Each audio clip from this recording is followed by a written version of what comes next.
we're probably going to start in another minute. But I think, while we're waiting for everyone to join, it'd probably be awesome if we could start off with like, introducing what we're going to teach and introducing ourselves. So, this is the Introduction to Python workshop. Um, my name is Elizabeth. I'm going to be one of the mentors here today at the hackathon. I'm a third year student from NYU Tandon. I'm studying integrated design and media. So I kind of just have a background in like programming, art, design, but I also have a huge love for mechanical engineering, which is what brought me to the robotics team in the first place. So yeah, I guess I'm just going to pass it off to Melanie. Hello, I am Melanie. I am a freshman at NYU. My major is electrical and computer engineering. I joined RDT in the fall semester, and I'm a part of the electrical team, which is basically what do I do? I work on like some of the PCBs, and I do some wiring with and soldering for the robot. And Michael. Hi, I'm Michael McCluskey. I'm also part of the robotic design team, and I'm going to be a mentor here on the hackathon. I'm a sophomore studying computer engineering. And yeah, that's pretty much it. Awesome. Thank you guys so much for that. So, kind of like how we all mentioned, we're all students at NYU Tandon, but specifically, we're all part of the robotics team. And it's really great. I just wanted to show you guys a quick video of what we do so you guys kind of get an idea of like kind of the projects that we work on. So we compete in the NASA Lunabotics competition. And I just wanted to show you guys an example of a robot that we built around like 2 years ago, before COVID. This robot actually, I believe it ranked, I want to say like fifth or third place in the competition, which is pretty high, but I'm not exactly sure. But kind of here you could just get a good look of like the scale of the robots that we build. This is a 2-robot system that we created that's meant to actually dig into the ground, and it collects materials that way. It's meant to simulate mining on Mars because, the idea is that we're building rovers. So yeah, here you see how our robot, the drum kind of begins to spin, it picks up dirt, and then it like sifts through the materials to collect different stuff. Yeah, and it's just a really cool process. And it takes the span of an entire year. We're a really large team of, I want to say maybe like 40 to 50 people at a time. And we're broken up into electrical and mechanical programming. So all of that kind of just comes together to build what you guys see here. And we have to build this robot from scratch year after year after year. So every year it's about coming up with new designs. And so this one, like I said, was a 2-robot design. It was super cool, did really well in the competition, which was really awesome to see. And this is kind of just our progress as a team the past few years. We started off with this very little robot in 2016. As you could see, we ranked 26th with it. But over time, our designs got more complicated and, advanced up until the point where we placed third. And last year, we even won an innovation award for our designs, which is like, super awesome to see all our team's efforts, pay off. And although you guys saw, like, the physical part of our robot, programming is actually a huge part of what we do.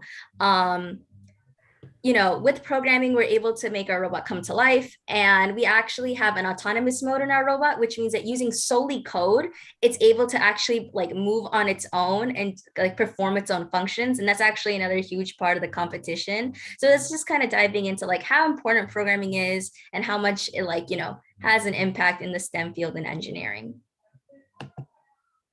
And so, okay, moving on directly to Python, a lot of our team members, I don't believe we code in Python, but if Melanie or Michael, if you guys know exactly what language you use, feel free to let me know. But a lot of our members, we start off learning Python. And then using what we learn in class and kind of with our own prior experience, we transition into, the programming that we use on the team. But Python's like a really good foundation for all of this. So today we're just kind of going to go over like, what is Python, why you should learn it. We're going to go over just some basic programming skills in Python, which are all listed here. And then we're going to touch upon object-oriented programming just because it's a super important field and like or a super important portion of programming as a whole. So yeah, Melanie, you can take it from here. Okay. So what is Python? Python is currently one of the most popular types of programming languages. Right now, it's mainly used by like 80% of developers, and it's a code that really focuses on syntax and how you're able to read it. And essentially, it is meant to have fewer lines of code so that people are able to read it. So it is also a program that succeeded ABC programming languages. And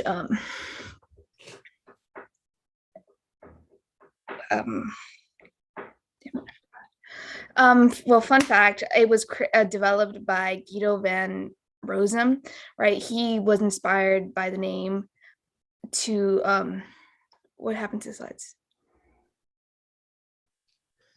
Oh, sorry about that. They just closed on me for some reason. I'll open the back up right now. That was so strange. Okay. Are we just still on the oops, let me go back. Gotcha. Well, One after this? Yeah, I was explaining how it was just a little fun fact how it was just named after a TV show, and he liked the simplicity of the name Python. So then he decided, hey, I'm gonna name it. I'm gonna name my code Python, my program Python, right? So why Python? Python is a user-friendly program because of its easy readability and because it's fewer lines of code, right?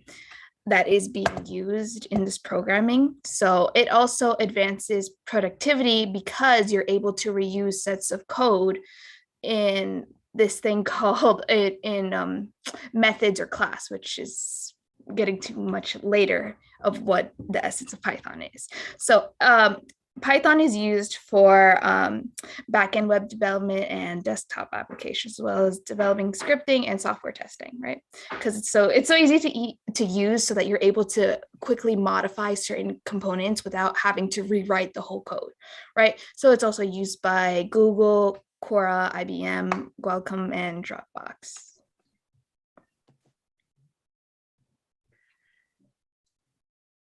Oh, I was supposed to do this one. Okay, right. Okay, so then there's also for Python, there's inputs and outputs. The way you for the outputs, right? When we're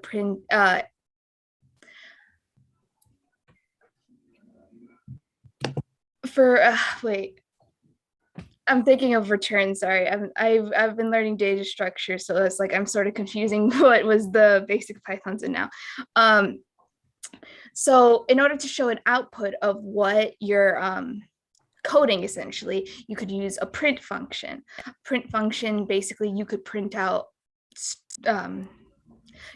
strings or words, as in here we're printing hello world, print hello. Here with the addition symbol is concatenating strings in order to print the statement of hello world, essentially doing the same thing. So this is some syntax that Python uses, which is very, what's the word, case specific, very, basically syntax is really important in coding, especially in Python, where you have to follow the certain rules in order to get the code to work. Otherwise, it won't run.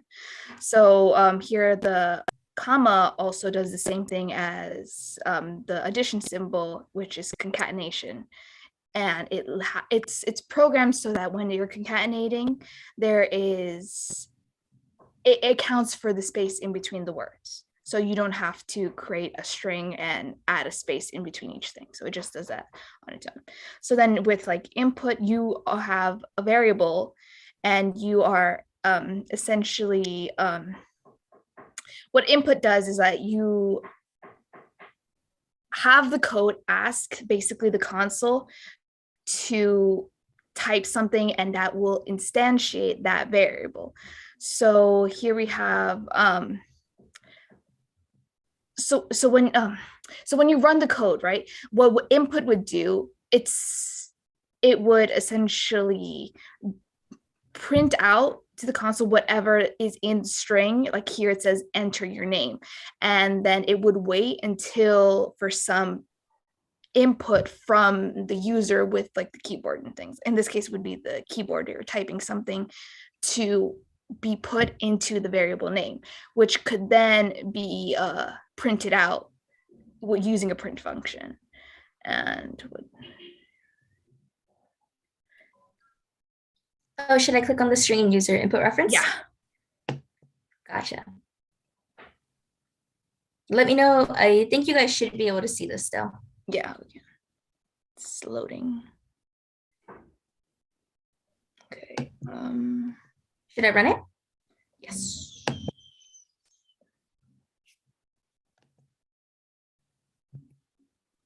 Okay. So here in the first line, the second line, well, second line of code, first code, right? We have the print, and it's doing just what we said before. It just prints out the string. It prints out whatever's in the parentheses. It's important that it's in the, what you call it, the not parentheses. Oh my god. The quotations. Quotation marks. Oh my god, I don't know words. Right here. In the second one, we have the same thing with the space and how each word is separated into its own string, but it will combine the string when it's in the print when it enacts the print function. But then we have this little operator is the right word, right? Where we have separate, where usually by default, separate is a blank space. That's why between each string that's separated by the comma will be, instead of space, we could change, overwrite basically the default value of an empty space with a colon. Is this a colon, right? Colon. And then what is this? We could do, what was it called? It's called operands, something like that, with these \n, which would mean new line. You could also \t, which will basically is like tab, or can you remind me of the other ones? I forgot. It's been a while since I've used them. Michael, feel free to jump in if you remember more of them, but like kind of what Melanie is explaining are escape codes, which are specifically this part. And escape codes kind of just let you, they're kind of like shortcuts where like you see the \n, it lets you do, it lets you skip over to the next line, exactly like Melanie's explaining, but it lets you do it within one single print statement. I believe Melanie also mentioned \t, which is kind of gives you like an indent. I believe it's the tab. And there's more of them. You just have to Google them online. That there's a lot of them that you could use to implement within your own code. And I guess now's a good now's a good time to ask. Out of curiosity, I'm just wondering, to everybody who's in participating right now, do you guys have any prior programming experience, or is this like your first time kind of like learning about programming? Just because Python's a really user-friendly language, and if you're coming from a language like C or Java, you might be kind of like surprised to see how simple Python syntax can be compared to those languages, especially because it's just prints. It's not like cout or system.out.println or anything like that. So yeah, feel free to just drop it in the chat if you do have experience or if you don't. And Melanie, yeah, you can keep going. Okay, seems like no one. Well, we can still wait for that. And then, okay, so here after that, we also, part of printing, we also, a part of strings, there is indexing, right? Usually we start for counting. Usually when we're counting, we start with like 1, 2, 3, but that is different for when we're counting for strings, right? We start from 0. 0 would be the first index. So each character of a string will have an index, and we're starting at 0. So here we have set the variable of animal equal to the string elephant, right? And so we would count the index of E would be 0. So 0, 1, 2, 3, 4, 5, 6 is the maximum index of the string, right? So if we were printing just the variable, we would just print elephant, right? But if we're using these brackets, we could take just the single character given the index. So here we have animal bracket 0, and it will give us elephant I mean, E, it would give us E, right? And so that is what's printed. The same thing is when we get to the fourth index would be 0, 1, 2, 3, 4 is H, right? And same thing for 6, right? And then we have the slicing method, right? For when we're slicing, it is start included and stop excluded. So here we start at the index, we're still at elephant, right? Okay, third, right? So 0, 1, 2, 3. So we start at P, right? That's where we start our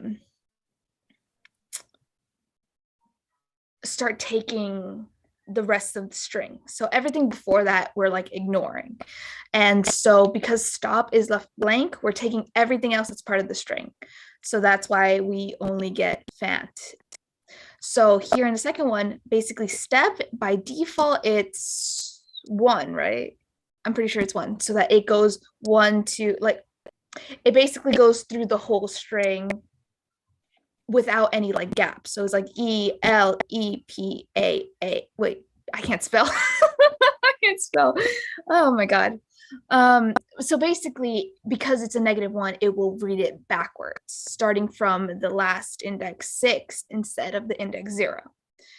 And same thing, basically, if it's -5, it will start from the bottom, counting to the front, right?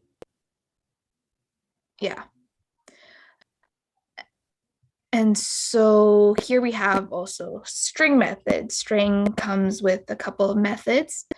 And so here we'll just capitalize the first letter. Upper, we'll just capitalize the whole thing. Lower, lowercase, all the whole string. And find. Wait a minute. No, it's not true. So word find will basically see if basically the string that's inside the method does exist, and it will say where it is located, the index of which it is located. Same thing with word count, it would say how many there exist of that input. So what else we have here?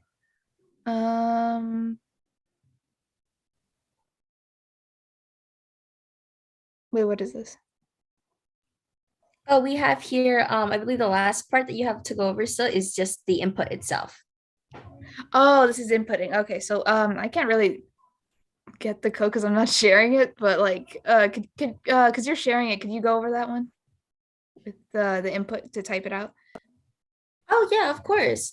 So here you guys see the last portion we have here is input. This is kind of what we were talking about in the slide itself, input, output. So again, typically when you print something, you're outputting it into the console, this little exit part here. But with input, you're able to feed the computer information to then be put into your code.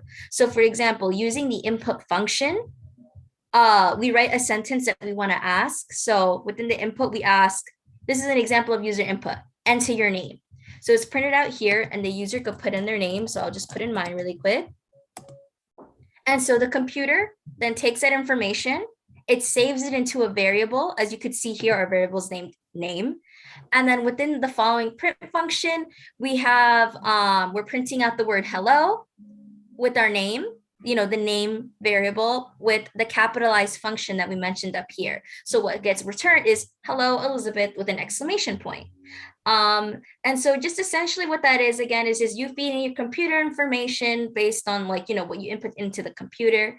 And, just like a lot of information to kind of throw at you guys at once. So just to quickly recap everything that we mentioned here. Again, you might think it's just printing. That's such a simple step. It is, but there's a lot of programming fundamentals here, such as indexing. In case it wasn't mentioned prior, in programming, your first letter counts as index 0. It doesn't count as index 1. So you might think, oh, L is the second letter. It's index 2. No, it actually starts off as 0, 1, 2, 3. So that's super important to keep in mind when you're indexing, just like Melanie explained, printing animal at 0 will get you E, because that's where it starts off. Again, with slicing, it's just that you're cutting up your string into different portions and you're returning a certain portion of it. So either Melanie or Michael, if you guys could send this link in the chat so that they could refer back to it, during the later exercises in the workshop, that'd be great. Again, slicing is just returning a portion of your string, and Python is great because it has all these methods for you to be easily able to access on a specific word. So, and I'm sure there's more if you Google it as well that you could like do, but if you just do dot, I don't know, upper or lower, your word could just, change really easily. Also, so yeah, that's kind of with the fact go that ahead. like indexing is also different than length, because length is how we usually would count how big, like elephant, if we were to like length elephant, we would get 7 instead of 6, even though that's the index starting from 0. So that's a little different thing. Oh, that is a very good point to mention. I'm so glad you brought that up. So I know some of you guys mentioned that you do have a little bit of prior experience with code. So again, just to clarify, the length of a word in programming is its actual length. How many letters are actually in this word, but index, however, index will always start at 0. So for example, elephant will go up to index, I believe 6, even though it has 7 letters. So if you run, just to show you guys, like the word, let's say beautiful. If I said print the len of word,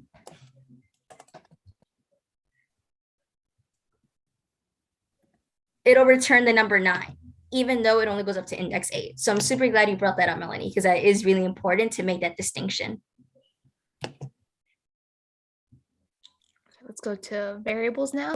We already encountered one type of primitive data, which is strings, right? But there's also integers, which is just, well, integers, right? Floats basically takes like the decimal value. So you could have 4, but it would be, as a float, it would be 4.0 instead of just 4 as it would an integer, right? And then there's booleans, which is just like true or false, which is very useful in loops so that, it doesn't go on for forever. So basic syntax to define a variable is, as you saw in the previous example, it is just an equal sign. So unlike other like Java, you don't need to put like the semicolon, right? I don't know words, or brackets, or it doesn't really require any of this type of syntax. So let's click the thing.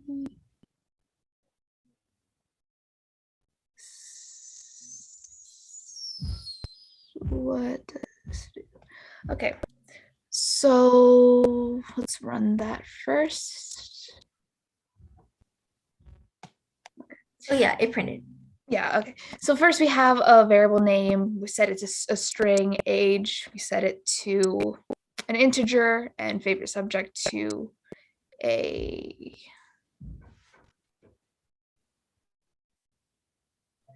wait a minute, don't you have to cast it? For what part? It's because like when I code, I just put like point dot format or something like that, and then do the brackets thing that Neha did. Oh no, it doesn't always have to. I don't think it does. Well, there's different ways to input variables into strings. So this is one method, just putting the bracket and just inputting it into the string. So yeah, it's pretty straightforward. Yeah, so again, here it's just in Python. I guess one of the more interesting things compared to other languages is that how, for example, in C++ or Java, you have to specify the type of variable you want prior to declaring it. So if you want to declare an int, traditionally you write int name is equal to whatever, blank, or string name is equal to blank. In Python, it's really convenient because all you have to do is just write out the name of it. You don't need to specify what type it is. So for example, age here is 18, but if I wanted to write the string 18, that'll still work, because in Python, you don't have to declare the type prior. So again, you just declare your name, and then setting equal to a value. And that's all it takes to declare a variable.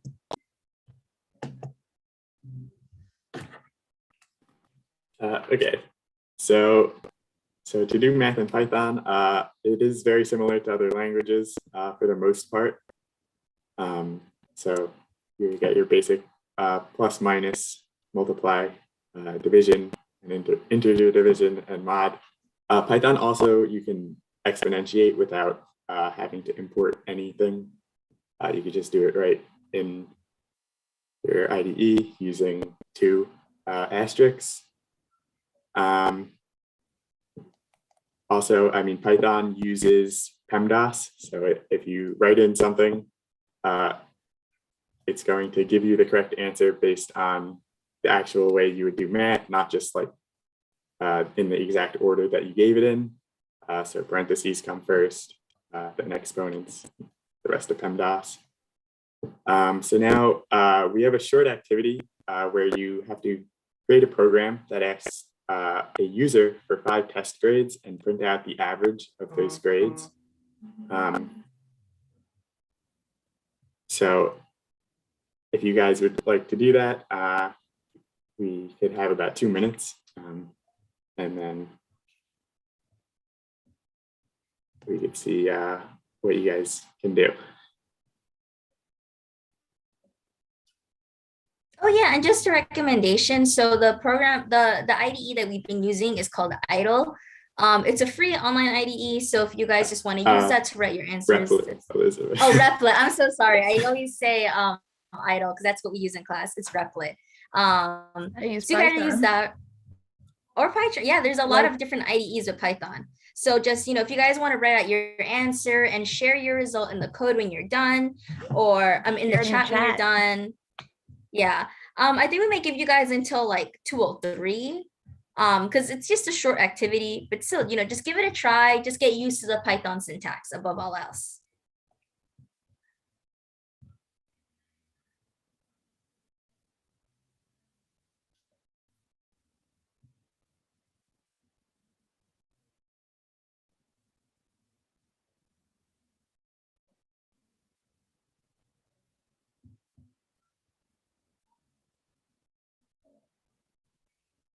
Oh, and as always, if you guys have any questions, just feel free to ask it in the chat.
Okay. I'm just kind of wanted to check in with everybody. Do you guys think you need more time, or do you guys think we're kind of good to move on? Just because this is a shorter activity, so I think it's just good to kind of like, zoom past it if we can. But if you guys are stuck, we could definitely spend more time on it.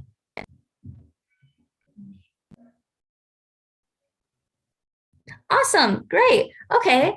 Um, so I'm just kind of wondering if anybody has a solution, feel free to send it in the chat. If not, we'll write one out here really quick. Um,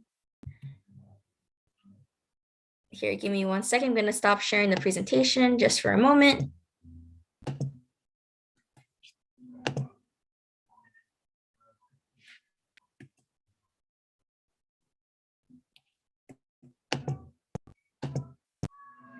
Michael or Melanie, do you guys want to write out the solution, or should I? I'm totally fine with whichever.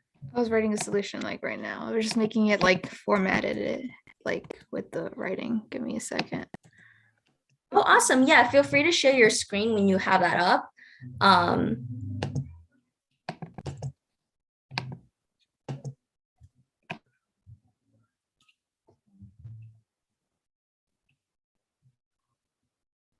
Or actually, it'd be great if like we could actually see you typing it, just, we don't have a blank screen.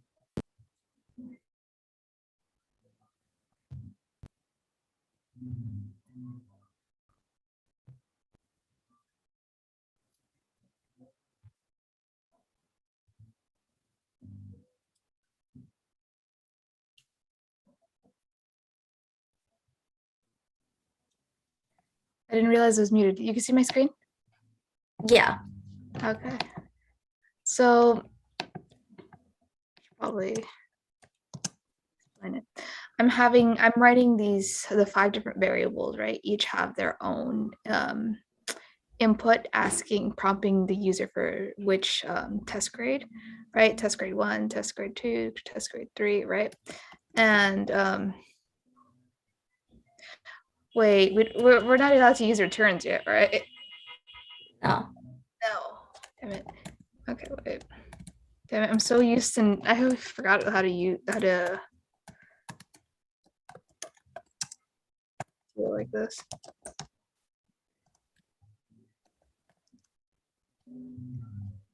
Okay, but like essentially kind of what we're doing is, again, we're just asking for the user to just input in a few numbers. As you can see here, Melanie has the input test grade 1, test grade 2, test grade 3, and then just what she's doing is that using the plus sign, we're just calculating the average out of all those test grades. And prior to you calling input, again, you store the value within a variable, you give it a name, grade 1, grade 2, and then at the end, you're just calculating it and printing out the result. It's not a very complex problem necessarily, but it's just really good to kind of get you used to Python syntax, especially if you're coming from another language.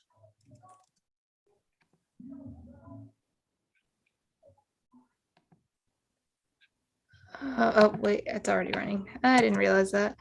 Well, it was a good grade. Oops, what just happened? Okay, there we go.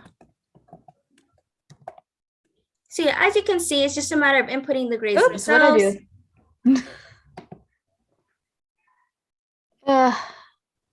What'd I do? You have to convert the inputs into ints. That way you can add them. Did I take it as a string? I did take it as a string. See, this is why. And so this is actually another thing that's really important in Python. So because you don't specify int types prior, when it comes to doing things like printing out statements, for example, your code doesn't know, your code assumes you're lumping everything together, right? So in this instance, Melanie ran into an error because she tried combining strings and ints. So what you do to that is that there's a thing called casting. So here what we're doing is that we're taking input, which is, inputted as a string, and turning it into an int, because we don't specify that value prior in Python. So we need to like manually write it. So yeah, here you see exactly, she put in some grades and what's outputted is the average score. So yeah, for example, or not for example. So yeah, just keep that in mind. Input is always a string, and there are times where if you want to manipulate the value, you might have to cast it to either an int, a float, or a Boolean. So yeah, thank you for that, Melanie. Mm-hmm. Awesome. So I'll go back to the presentation right now.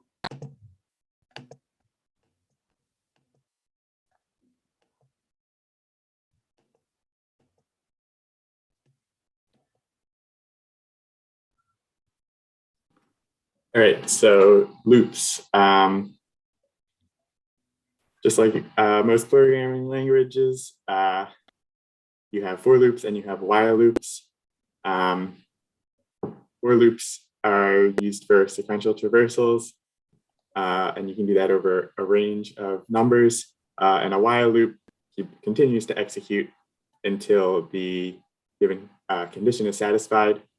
So it's important in Python. We don't have braces. So in order to indicate that we're using a block of code, we write a for loop or a while loop, and then all the code that we want inside of that loop needs to be indented. And that's how Python knows that that is what the code that you want to be looped through each time. So if we could go to the try it yourself.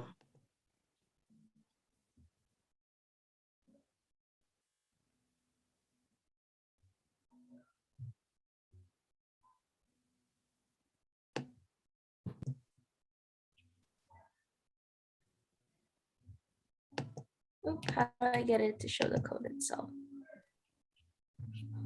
Just click it again.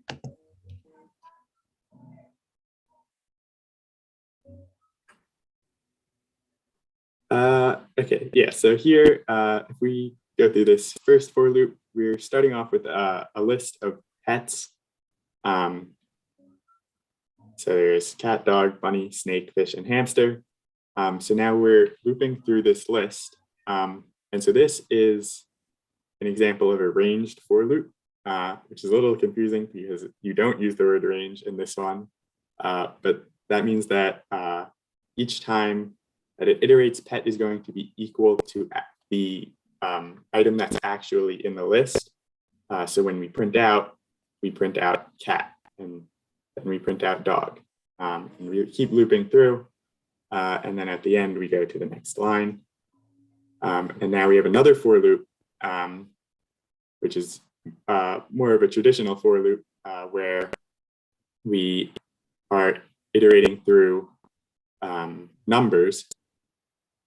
So the range that we are going to iterate through is the length of pets. So the range function takes in, if we only input one parameter, that is going to be the end of the range, and it's going to start from 0 and it's going to count up by 1 until we reach that length. So in this case, I is going to increase by 1 each time, all the way up to 1, 2, 3, 4, up to 5, which is the length of pets. Excuse me, 6, which is the length of pets. Which means iterate from 0 to 5, which is 6 iterations. And then when we print, we index in that list. So the first index, which is 0, relates to cat, so it prints cat. And then we iterate again, goes to index 1, dog, index 2, bunny, snake, and we keep printing. So now in the next for loop, we specify a start to the range and an end to the range. So if we put in 2 parameters, the first parameter is going to be the start, and that's going to be inclusive. And the last parameter is going to be the end, but it's going to be exclusive. So we're going to iterate through, and j is going to start off as equal to 2. So the second index, it's going to print out bunny, followed by it's going to print out snake, and then it's going to stop there because, excuse me, no, it's going to print out fish, and then it's going to stop there because hamster is the 5th index, but that is exclusive, so we don't print out that one. And then you could scroll down a little bit so you can see the while loop.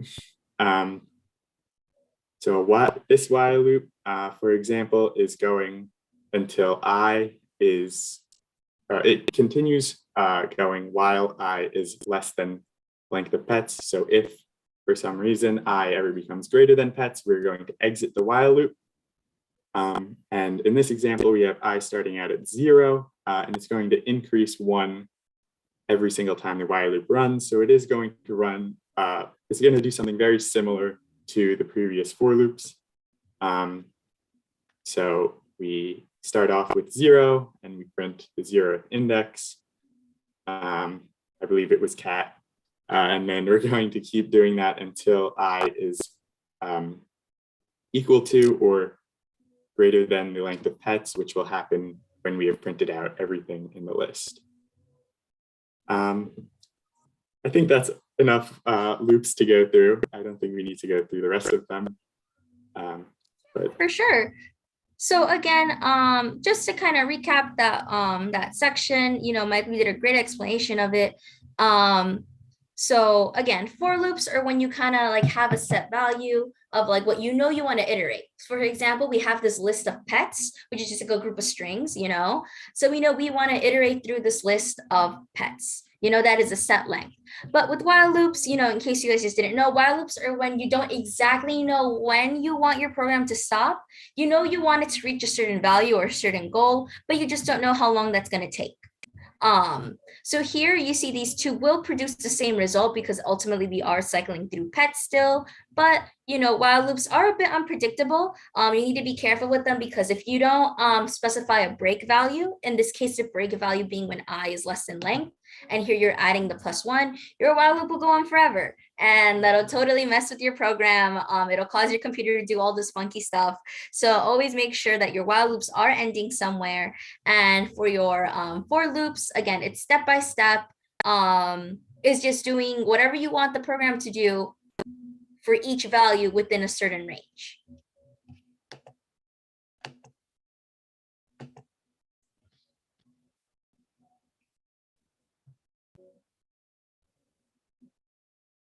Oh, Michael, I think you're muted. oh, sorry about that. So lists, we saw a little bit of lists previously, but so in Python, a list is specified by brackets, and you can have multiple items in this single variable, which can be very useful. So also in Python, you can have different variable types actually in the list. So in this example, we have all strings, but if you wanted, you could have strings, integers, booleans, all whatever variable types you want, all in the same list. Python doesn't really care. And then indexing, so similar to the strings that we went through, you can index in a list, and the 0th index indicates the first item in the list. And then that continues up. And then also in Python, you can index using negative numbers. So -1 would indicate the last number in the list, and then -2 would be the one before that, and so on. And so then some useful methods for the list is append. So you do list.append, and that would add something to the list. You can index. So if you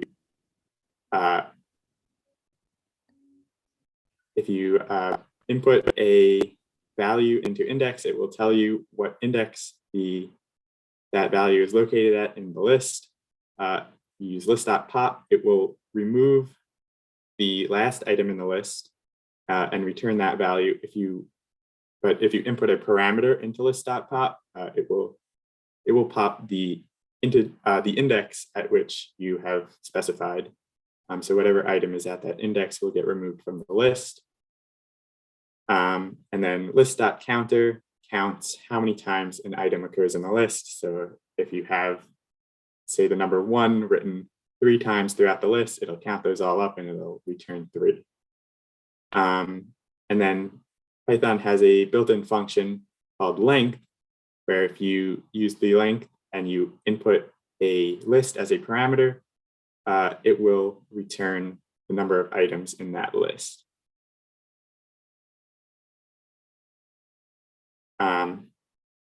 Okay.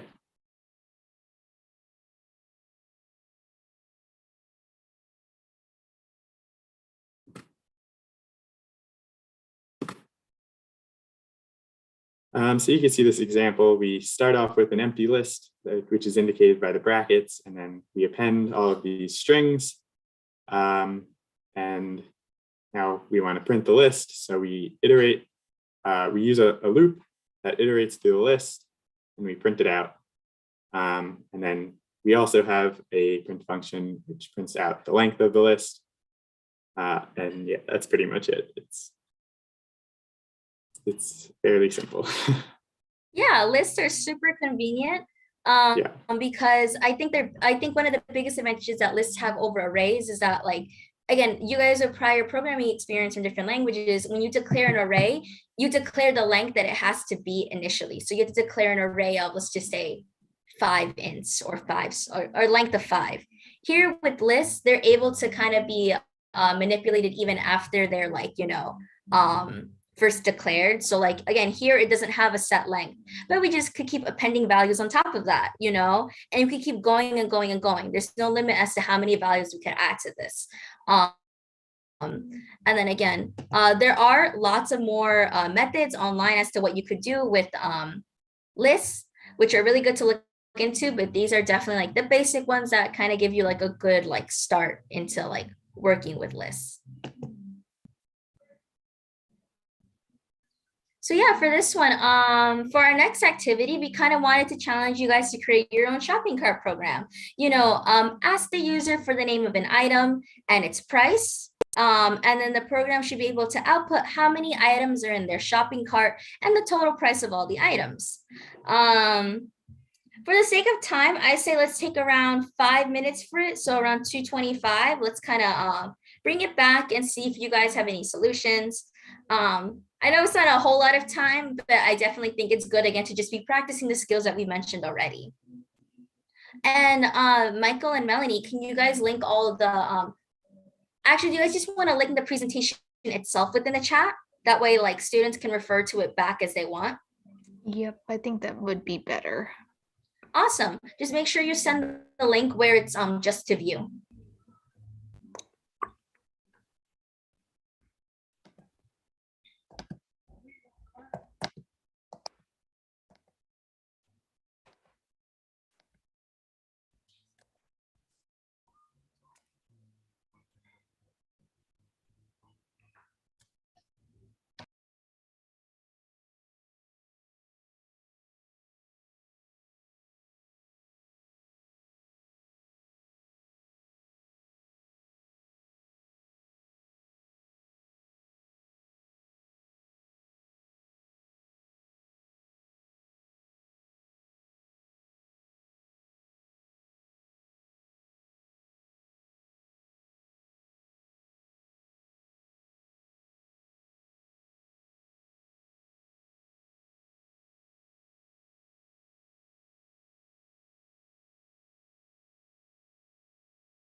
Okay, so it's almost 2:25, so I kind of just wanted to check in with everybody.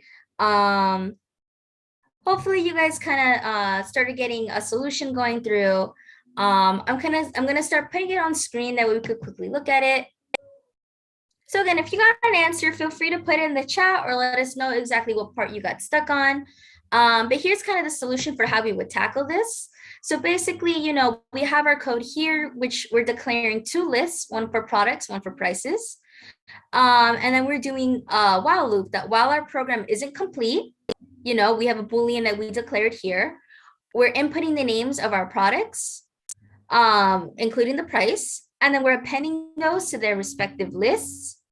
And then we ask the user, would you like to add another item? This was really interesting because we input in yes or no.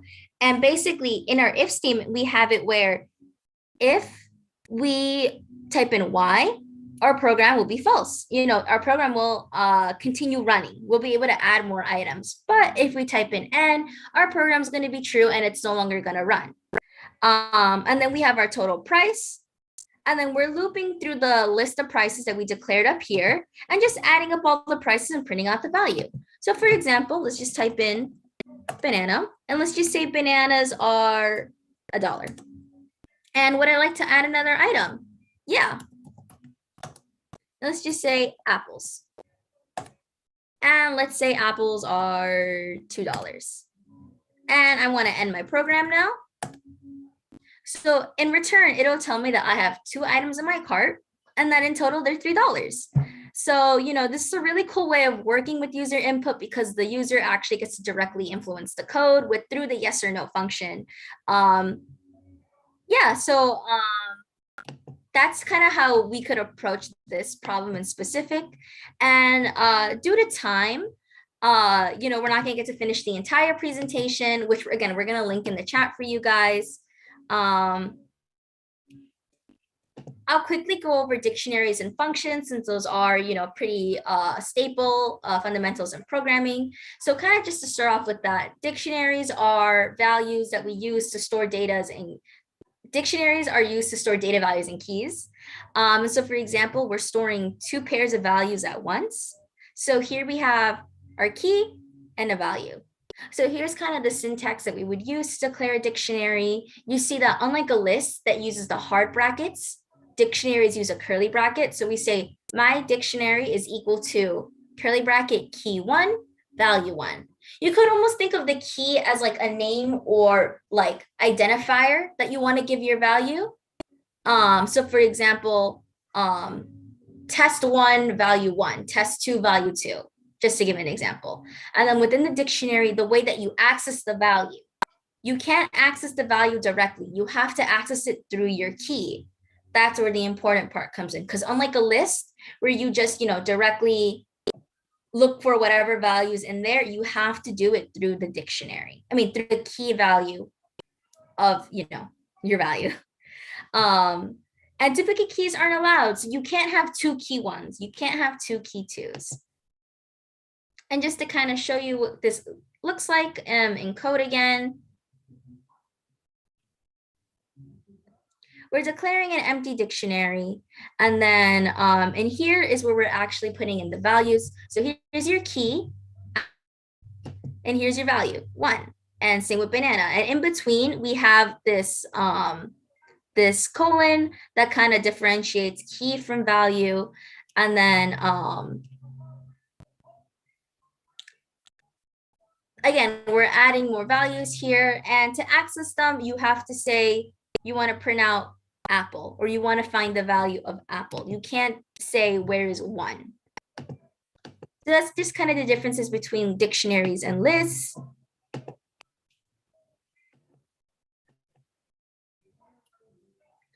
Just to kind of go on to general functions. So functions are used to execute a specific task, and functions only run when they're called. So this entire time we've been writing code just kind of in our console that runs every single time that we run our program. But that's not always the most efficient way to go about it. So what we do is that in Python, to define a function, we use the word def, and then we input in our function name along with any parameters. So parameters are values that you want to pass into your code to then run within the function. So for example, we could have def function name, parameter 1, parameter 2. So that when we call the function, so okay, our function is already written and we want to, use it again later on. We would just say function name and input in 2 values to serve as our parameters. And so using the return statement is how you could get your function to return a value. So again, just to quickly show you guys the syntax for that, if you are familiar with programming, you've used, functions before, but in Python, the syntax is always, very interesting to look at. So again, here we have our def, declaring our function, the name, and what we want to input. We want to input in some dictionary. And we're just, we're looping through the values in the dictionary and adding them up. Here we have our dictionaries. And the way it's called is that we have fruits price, right, is equal to total value of fruits. So total value is up here. We're inputting the fruits dictionary. And if you notice here at the end, to get a value to come back to us, so to be able to store this value into another int or string, we're just, returning total val. So we're returning the total value that all these items in the dictionary have together. And then from here, we get to just print it out. I'll kind of run it just to show you guys what that looks like. So it'll tell us that the price of all our fruits is $9.5 and our groceries is $15.25. And again, the benefit of that here is that, you don't have to write this code over and over and over. Once you declare your function once, you could call it as many times as you want on all the different dictionaries that you want to give into it. And so our presentation, our time for today's presentation is coming to a close, but one next step I recommend you guys take is to kind of just, use all the skills that we taught you right now and to kind of, just create a function that loops through a list and makes a dictionary and stores how many times each number appears in the list. It's just a cool challenge to, test your skills. And we're having some trouble linking the presentation in the chat, but I'm going to send it in the Discord server. So again, if you guys want to learn some more things about Python, including libraries and learning more about object-oriented programming, check out the presentation. There's a lot of cool stuff that you could do with Python. And so, yeah, I want to thank you guys so much for coming out here and trying to learn more about programming. And I want to say thank you to our other volunteers, Melanie and Michael. Do you guys have anything you want to add? Awesome. Yeah. Just thank you guys for coming and good luck with your Python endeavors. Yeah. Yeah. Thank you so much for hosting this workshop for us. We appreciate you taking out time from your day to do this, and hope everyone in the audience enjoyed it. Thank you, everyone. Okay.